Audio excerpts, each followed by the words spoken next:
کبھی سوچا ہے کہ پرانے شہر چار دیواری کے اندر کیوں بسائے جاتے تھے؟ ان دیواروں کے پیچھے تاریخ، ثقافت اور زندگی کی کہانیاں چھپی ہیں جو آج بھی ان کی بنیادوں میں موجود ہیں۔ چار دیواری کا مقصد صرف حفاظت نہیں تھا، بلکہ یہ اس بات کا بھی ثبوت ہے کہ انسان نے کس طرح اپنی زندگی کو محفوظ اور منظم کرنے کے لیے عظیم منصوبے بنائے۔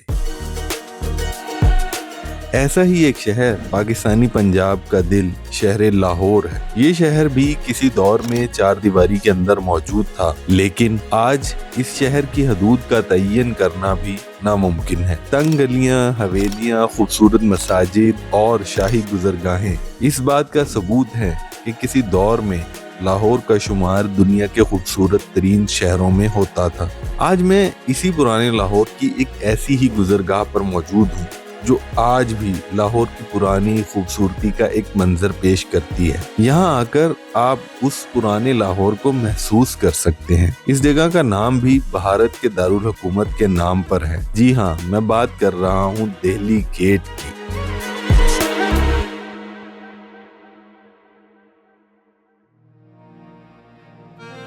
جب کبھی کوئی لاہور سے دہلی کا رخ کرتا یا کوئی دہلی سے لاہور آتا تو وہ شہر میں داخلے کے لیے اسی گیٹ کا استعمال کرتا تھا۔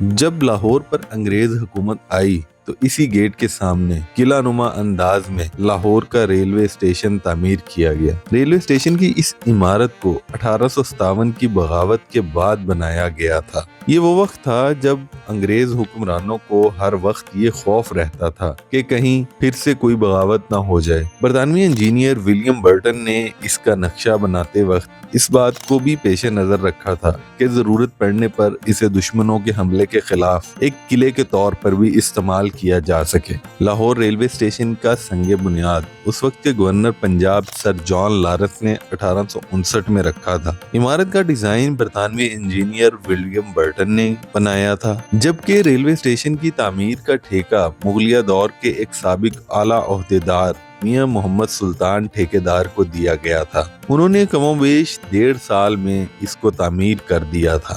ریلوے اسٹیشن کی تعمیر 1860 میں مکمل ہوئی تھی۔ 1860 ہی میں اس اسٹیشن سے پہلی ٹرین عام مسافروں کو لے کر لاہور سے امرتسر روانہ ہوئی۔ تو چلیے اب دہلی گیٹ پر واپس آتے ہیں۔ اس گیٹ سے یہ راستہ جو شاہی قلعہ تک جاتا ہے شاہی گزرگاہ کہلاتا ہے۔ کہا جاتا ہے کہ مغل بادشاہ قلعے سے نکل کر اسی راستے سے شاہی حمام آتے تھے۔ دہلی دروازے کی پرانی عمارت جو مغل شہنشاہ اکبر کے زمانے میں تعمیر ہوئی تھی، وہ انگریزوں کی آمد تک اپنی اصل حالت میں موجود تو تھی مگر بہت کمزور ہو گئی تھی اور یہ عمارت کسی بھی وقت گر سکتی تھی۔ اس لیے پرانے دروازے کو گرا کر یہاں پر دوبارہ یہ جو موجودہ شکل آپ کو نظر آتی ہے یہ تعمیر کی گئی، اور یہی وجہ ہے کہ آج اس عمارت میں برطانوی طرز تعمیر کی جھلک نظر آتی ہے۔ اس دروازے کی موجودہ عمارت کی تعمیر کا ٹھیکہ بھی میاں محمد سلطان ٹھیکیدار کو دیا گیا تھا۔ ان کی حویلی بھی اسی گیٹ کے اندر موجود ہے۔ دہلی گیٹ سے اندر داخل ہوتے ہی ایک طرف یہ مغل دور کا شاہی حمام ہے اور دوسری طرف یہ ہے سبیل والی گلی۔ 2012 تک یہ جگہ ایسی نہیں تھی، بلکہ ورلڈ بینک اور آغا خان ٹرسٹ کے تعاون سے ورلڈ سٹی اتھارٹی نے اس جگہ کو اس حالت میں بحال کرنے میں بہت اہم کردار ادا کیا ہے۔ یہ شاہی حمام 17ویں صدی کے شروع میں مغلیہ دور حکومت کے گورنر حکیم علم الدین انصاری، جنہیں وزیر خان کا خطاب ملا تھا، انہوں نے تعمیر کروایا تھا۔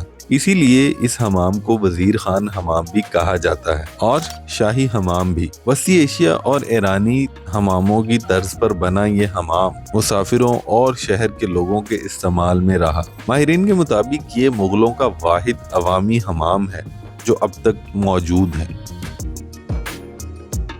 شاہی حمام سے آگے چلیں تو اس راستے پر یہ جو پرانی بلڈنگز، جھروکے، بیلکنیز آپ کو نظر آتی ہیں، یہ آپ کو اس دور میں لے جاتی ہیں جب لاہور کی خوبصورتی اس کے عروج پر تھی، اور آج بھی آپ اس دور کو یہاں پر محسوس کر سکتے ہیں۔